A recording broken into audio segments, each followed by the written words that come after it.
नर्मदे हर नर्मदे हर असं म्हणतात की गंगे स्नान केल्याने पाप नष्ट होतात, पण नर्मदा माईचं फक्त दर्शन घेतलं तरी पापे नष्ट होतात. आणि म्हणूनच या नर्मदा उत्तर वाहिनी परिक्रमेची सुरुवात नर्मदा माईच्या या दिव्य दर्शनाने. तुमच्यासाठी खासा नर्मदा माईचा पहिला ड्रोन शॉट. आपल्याला माहितीच आहे की नर्मदा नदी पश्चिम वाहिनी आहे आणि या ठिकाणी हीच नर्मदा नदी उत्तर दिशेला वाहते. म्हणूनच हे ठिकाण अत्यंत पवित्र मानलं जातं आणि इथंच केली जाते एक दिवसाची उत्तर वाहिनी नर्मदा परिक्रमा.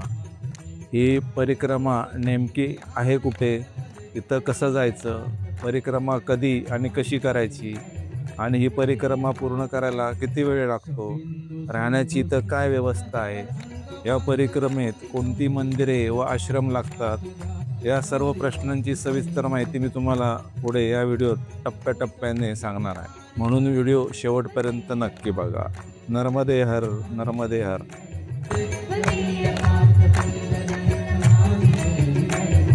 नर्मदे हर. सस्ने नमस्कार मंडळी, अजून एका नवीन व्हिडिओमध्ये आपले सर्वांचे स्वागत. आईवडिलांचा आशीर्वाद घेऊन सकाळी 6 वाजता आम्ही पुण्याहून इनोवा गाडीने गुजरातच्या दिशेने निघालो. उत्तर वाहिनी नर्मदा परिक्रमा गुजरातमधील नर्मदा जिल्ह्यातील तिलकवाडा आणि रामपुरा या ठिकाणी केली जाते. उत्तर वाहिनी नर्मदा परिक्रमा ही चैत्र महिन्यातच केली जाते. ही परिक्रमा साधारणतः 20 ते 21 किलोमीटर अंतराची आहे. भक्तिभावाने आणि नर्मदे हर या जयघोषात चालत चालत ही परिक्रमा साधारणतः 5 ते 6 तासात पूर्ण होते. लोणावळा ठाणे मार्गे वसईजवळ मुंबई अहमदाबाद हायवेला आम्ही लागलो आणि या परिक्रमेसाठी आहे ना, माझ्यासोबत माझे साडू आणि व्याही होते आणि आम्ही तिघेही सपत्नीक या आध्यात्मिक प्रवासासाठी निघालेलो आहोत. पुढे वापी मार्गे आम्ही गुजरात राज्यात प्रवेश केला. पुणे ते तिलकवाडा हे अंतर साधारणतः 560 ते 570 किलोमीटर आहे आणि या संपूर्ण प्रवासासाठी साधारणतः 10 ते 11 तास लागतात. आणि आम्ही ज्या मार्गाने प्रवास केला आहे ना, याशिवाय तुम्ही नाशिक, सापुतारा, राजपिंपळा या मार्गाने देखील येथे पोचू शकता. तुम्ही रेल्वेने देखील येथे सहज पोचू शकता. येथून सर्वात जवळचं स्टेशन आहे बडोदा आणि हे तिलकवाड्यापासून आहे ना साधारणतः 60 किलोमीटर अंतरावर आहे. बडोद्यावरून तिलकवाड्याला सारख्या बसेस आहेत. नवसारी, सुरत, अंकलेश्वर मार्गे प्रवास करत संध्याकाळी साधारणतः 5-5:30 वाजता आम्ही गरुडेश्वर येथे आधीच बुक केलेल्या आमच्या होमस्टेमध्ये पोचलो. या ठिकाणी आहेत ना अनेक हॉटेल्स आहेत, होमस्टे पण आहेत. तसंच तिलकवाडा आणि रामपुरा या ठिकाणी देखील अनेक आश्रम आहेत. त्या ठिकाणी तुमची राहण्याची आणि जेवणाची सोय होऊ शकते. आणि काय आहे, इथून स्टॅच्यू ऑफ युनिटी ना एकदमच जवळ आहे. त्यामुळे या संपूर्ण परिसरात आहे ना राहण्याची आणि जेवणाची खूप चांगली व्यवस्था आहे. नर्मदे हर. एक दिवसाची उत्तर वाहिनी नर्मदा परिक्रमा कशी करायची आपण आता या मॅपद्वारे समजून घेऊ. तुम्हा सर्वांना माहिती आहे की नर्मदा नदी ही पश्चिम वाहिनी आहे, तर ही पूर्वेकडून पश्चिमेकडे वाहते आणि हे रामपुरा जे आहे तिथं ही उत्तरेकडे वळती आणि ही उत्तरेकडं या तिलकवाड्यापर्यंत येते आणि तिथनं परत ही पश्चिमेला वाहती. आणि ही रामपुरा ते तिलकवाडा हे साधारणतः 8 ते 9 किलोमीटरचे अंतर आहे.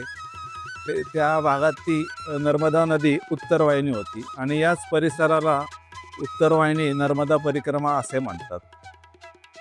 आम्ही आमची ही एक दिवसाची उत्तर वाहिनी परिक्रमा तिलकवाड्यातील या वासुदेव कुटीर आश्रमपासून सुरू केली. इथनं या रोडने आम्ही असं मधली मंदिरं करत करत या ठिकाणी नंदी घाटापाशी पोचलो. तिथनं बोटीने आम्ही रामपुऱ्यामध्ये आलो. रामपुऱ्यामधलं दर्शन घेऊन आम्ही सरळ या मार्गाने म्हणजे तिलकवाड्याच्या समोरच्या बाजूला आलो. तिथं आता तात्पुरता पूल उभा केला आहे. तो पूल क्रॉस करून आम्ही परत वासुदेव कुटीर आश्रमात आलो व आमची परिक्रमा पूर्ण केली. तुम्ही ही परिक्रमा रामपुऱ्यापासून पण सुरू करू शकता. रामपुऱ्यापासून सुरू करून या मार्गाने तुम्ही तिलकवाड्याच्या समोरील बाजूस यायचं. त्या ठिकाणी एक तात्पुरता पूल आहे, तो क्रॉस करून तिलकवाड्यात यायचं. त्यानंतर या मार्गाने तुम्ही सरळ चालत येऊन नंदी घाटापाशी यायचं. इथनं बोटीने तुम्ही परत रामपुऱ्याला यायचं. अशा या दोन्ही मार्गाने ही परिक्रमा पूर्ण करता येते. नर्मदे हर. नर्मदे हर सुप्रभात मंडळी. पहाटे आवरून आम्ही 4 वाजता होमस्टेमधून निघालो. साधारणतः 4:30 वाजता आम्ही या तिलकवाडी येथे पोचलो. परिक्रमेची सुरुवात ना या वासुदेव कुटीर आश्रमपासून करणार होतो आणि कोणतेही धार्मिक कार्य करताना संकल्प केला जातो. तसेच परिक्रमा करतानाही संकल्प करूनच ही परिक्रमा सुरू करायची असते. आणि पहाटे लवकर पोचल्यामुळं आणि गुरुची उपलब्ध नव्हते, मग आम्ही स्वतःच येथील ह्या रामेश्वरच्या मंदिरात आमचा संकल्प केला आणि महादेवाचं दर्शन घेऊन परिक्रमेची सुरुवात केली. संकल्प कसा करावा याची पुस्तके बाजारात आहेत. तसेच यूट्यूबवर ना याचे अनेक व्हिडिओ उपलब्ध आहेत बघा. ते तुम्ही पाहून तुम्ही तुमचा स्वतःच इथे संकल्प करू शकता. आता हे वाटेत लागलंय हे आहे प्रसिद्ध असं तिलकेश्वराचं महादेव मंदिर. हे मंदिर बंद असल्यामुळंच आम्ही बाहेरनं दर्शन घेऊन पुढे निघालो. आता हे जे आहे ना हे नर्मदा मातेचे मंदिर आहे आणि या उत्तर वाहिनी नर्मदा परिक्रमेतील ना हे एकमेव नर्मदा मातेचे मंदिर आहे आणि खूप जागृत मानलं जातं. परंपरेनुसार आहे ना नर्मदा मातेची ओटी भरल्यानंतर ना ही ओटी नर्मदा माईच्या पाण्यात सोडली जाते. पण जलप्रदूषण होऊ नये ना यासाठी आहे ना अनेक भाविक ही ओटी आहे ना नदीत न सोडता येथे अर्पण करतात आणि नर्मदा माईचं पावित्र्य जपतात. नर्मदा मातेचं दर्शन घेऊ भक्तिभावाने आम्ही आता पुढे निघालो. सकाळची छान अशी थंड हवा, नर्मदा माईचं शांत वातावरण आणि परिक्रमेची सुरुवात हा अनुभव आहे ना अगदी खूपच सुंदर होता. आणि वाटेत आहे ना अंधार असल्यामुळे असं ठिकठिकाणी लाईटची सोय केलेली आहे बघा.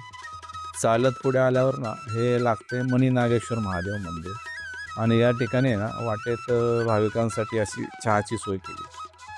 चला आता आपण आधी मंदिरात जाऊ आणि दर्शन घेऊ. इथं हे गणपती बाप्पाचं पण मंदिर आहे. तसंच हे मारुती रायाचं पण मंदिर आहे आणि हे आहे मणी नागेश्वरचं महादेव मंदिर. हे मंदिर खूप प्राचीन आहे. या मंदिराचा उल्लेख नर्मदा पुराणात पण आहे. चला आपण आता महादेवाचं दर्शन घेऊ आणि पुढे निघू. आता आपण आलो आहेत प्रसिद्ध अशा कपिलेश्वर महादेव आश्रमात. हा आश्रम आहे ना 200 वर्ष जुना आहे. पूर्वी आहे ना या ठिकाणी घनदाट जंगल होतं आणि असे सांगितले जाते की कपिल मुनी या ठिकाणी आले, त्यांना हे शांत आणि एकांत ठिकाण आवडलं आणि म्हणून त्यांनी इथं तपसाधना केली. आणि या ठिकाणी देखील भक्तांसाठी चहाची सोय आहे. येथे बघा समोर नर्मदा माता, राम, लक्ष्मण, सीता आणि मारुती यांचं मंदिर आहे.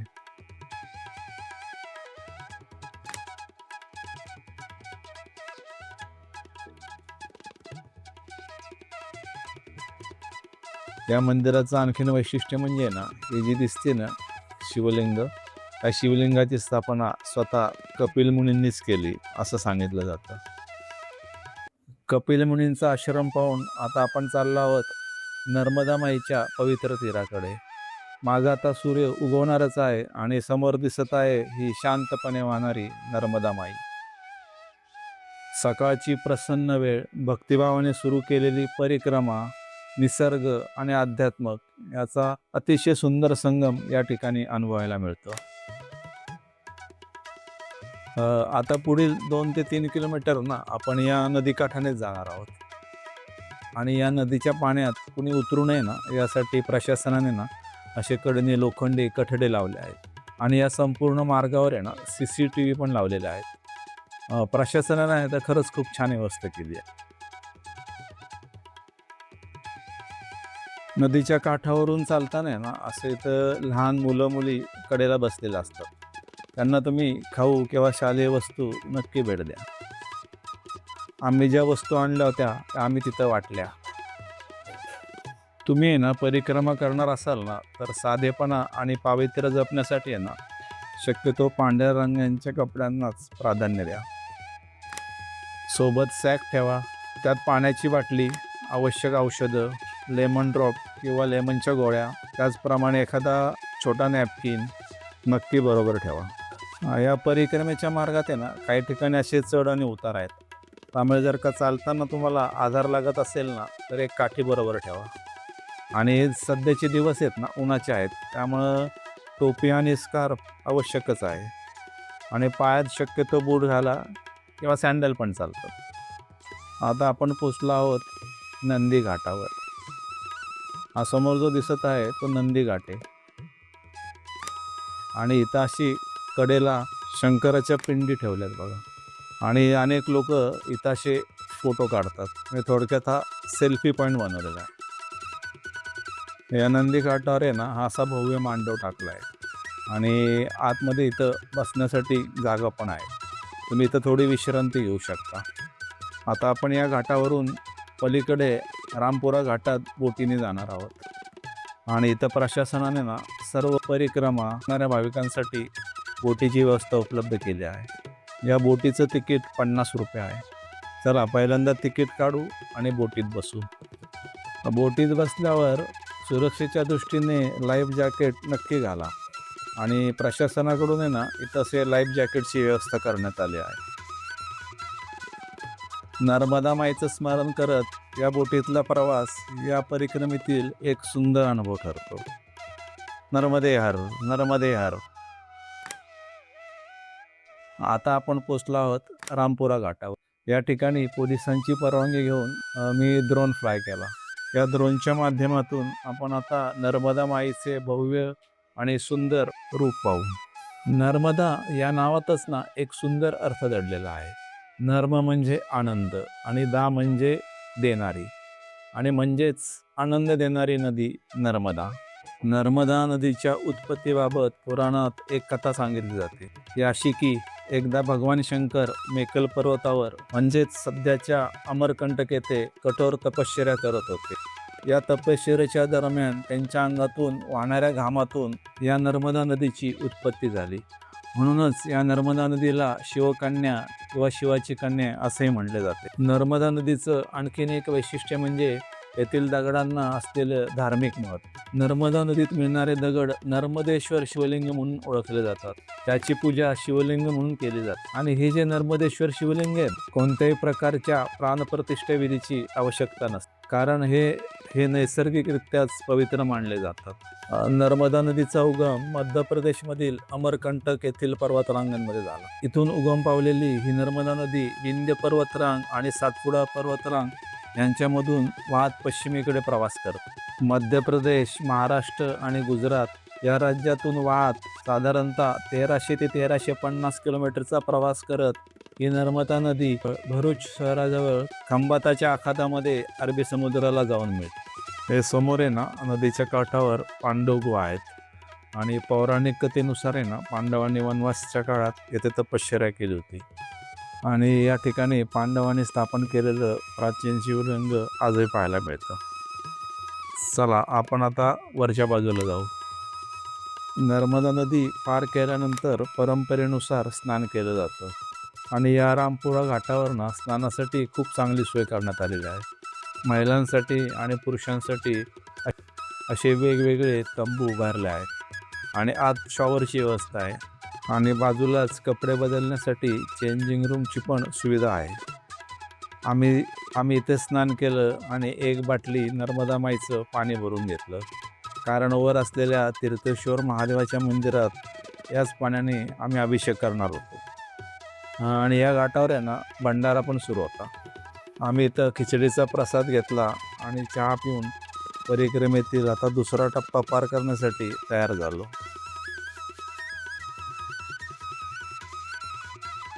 घाटाने वर आल्यानंतर हे पहिलं जे लागतं ते आहे तीर्थेश्वर महादेव मंदिर.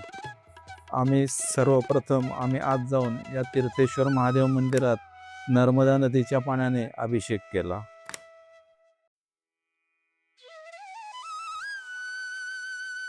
नर्मदे हर, नर्मदे हर.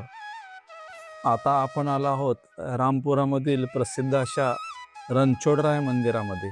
हे मंदिर भगवान विष्णूच्या रणछोडराय रूपातील मंदिर आहे. चला आपण आज जाऊन दर्शन घेऊ.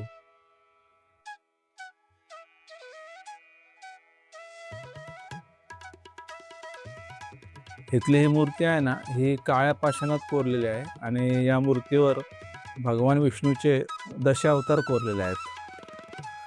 भगवान रणछोडरायाचे हे मनमोहक आणि शांत रूप पाहताच मन अगदी प्रसन्न होते.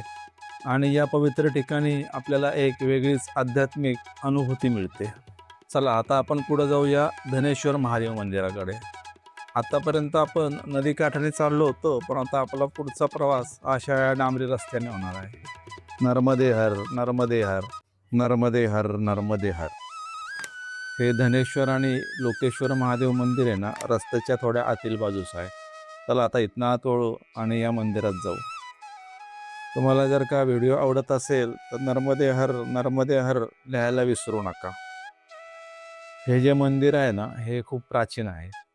चला आता आपण आज जाऊ आणि महादेवाचं दर्शन घेऊ.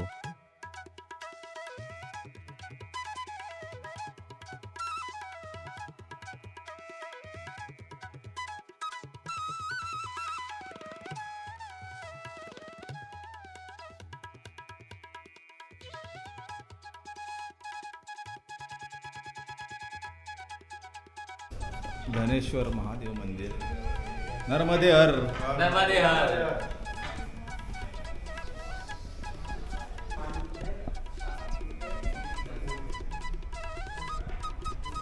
नर्मदे हर नर्मदे हर. धनेश्वर आणि लोकेश्वर महादेव मंदिरापासून साधारणतः 1 किलोमीटर चालत आल्यावर आपल्याला हे मंगरोल गाव लागतं आणि या ठिकाणी आहे प्रसिद्ध असं मंगलेश्वर महादेवाचं मंदिर. पौराणिक कथेनुसार अंधकासूर राक्षसाचा वध केल्यावर भगवान शिवाचा घामाचा थेंब जमिनीवर पडला आणि त्या ठिकाणी मंगळ ग्रहाची उत्पत्ती झाली असं मानलं जातं. मंगळाने याच ठिकाणी भगवान शिवाची कठोर अशी तपश्चर्या केली आणि या मंगळाच्या भक्तीवर प्रसन्न होऊन भगवान शिवाने त्याला वरदान दिले आणि स्वतः येथे शिवलिंगाच्या रूपात प्रगट झाले. मंगळाने स्थापन केल्यामुळे या शिवलिंगाला मंगळेश्वर महादेव असे नाव पडले आणि लोकांमध्ये अशी श्रद्धा आहे ना की इथं पूजा आणि अभिषेक केल्याने ना मंगळ दोषापासून मुक्ती मिळते. चला आता आपण चाललो आहोत तपोवन आश्रमाकडे.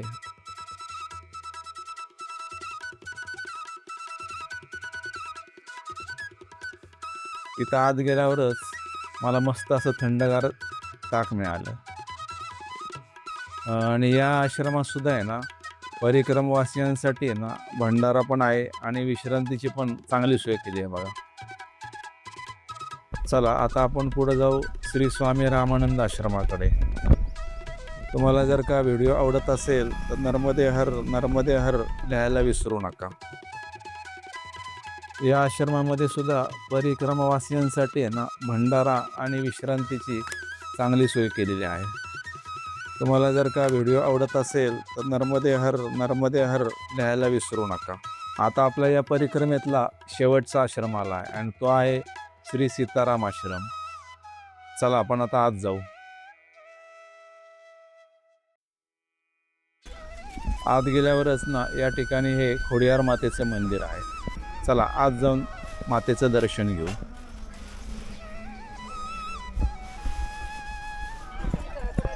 या ठिकाणी ना असा मांडव टाकलाय बघा आणि जे परिक्रमवासी येतात ना त्यांना इथं असा भंडारा दिला जातो आणि या ठिकाणी आहे ना विश्रांतीची पण चांगली व्यवस्था आहे.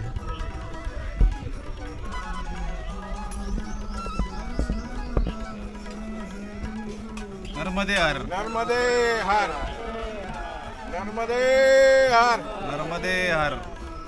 या सीताराम आश्रमामधून आहे ना आपण आता या पायऱ्यांनी खाली उतरून नर्मदा माईच्या तीराकडे जाणार आहोत आणि हा आपला परिक्रमेतला शेवटचा टप्पा आहे. आता आपण नदीच्या काठानेच पुढे जाणार आहोत. काय दुपारचे 11 साडे 11 झालेत. ऊन पण इतकं वाढले ना आणि खाली जी वाळू आहे ना ती पण खूप चापलेली आहे आणि आता जवळजवळ 16 ते 17 किलोमीटर चालणं झालं आहे. त्यामुळं पाय पण बोलायला लागले आहेत. त्यामुळे हा शेवटचा टप्पा आहे ना थोडा खडतर ठरतो. या नदीच्या भागात आहे ना मगरी मोठ्या प्रमाणात आहेत.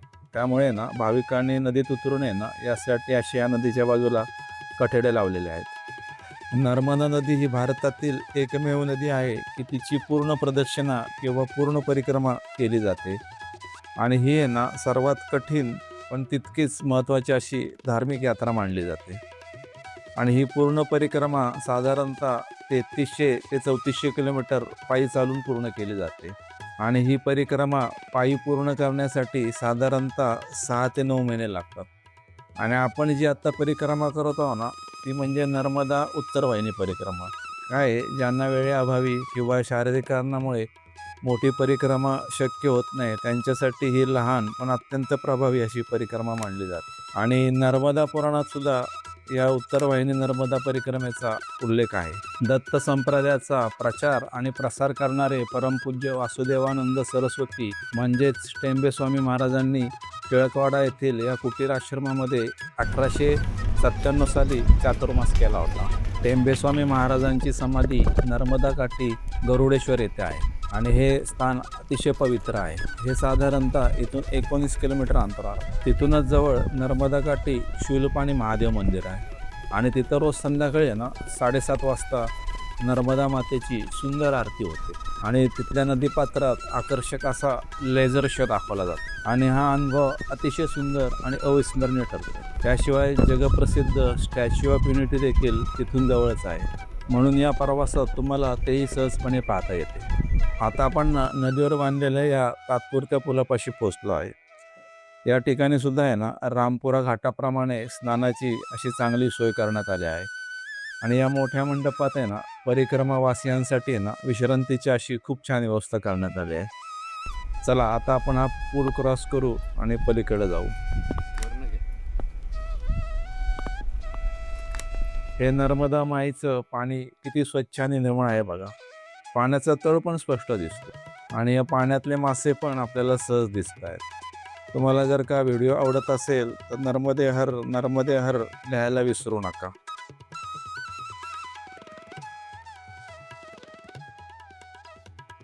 हा समोर जो दिसत आहे तो आहे वासुदेव कुटीर आश्रम.